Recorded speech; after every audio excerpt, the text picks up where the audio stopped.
ရေပြလိုက်ကန်ကြီးစီဒီနေလန်ကလေးကိုဖြတ်ရှောက်ခဲ့သည်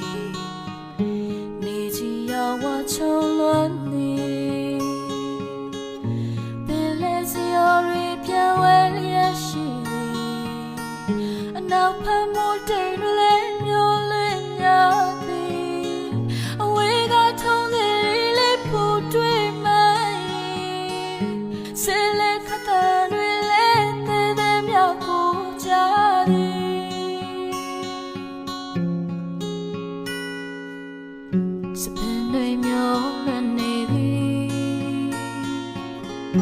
ဒီရေတိုးတက်တန်သေးသေးကြသည်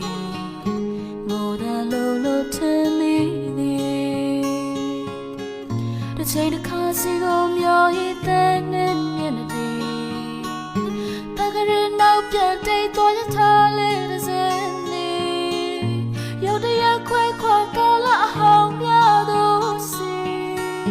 ကန်စတဲ့ဘေးကရွာလေးတဲ့ဆူဆူ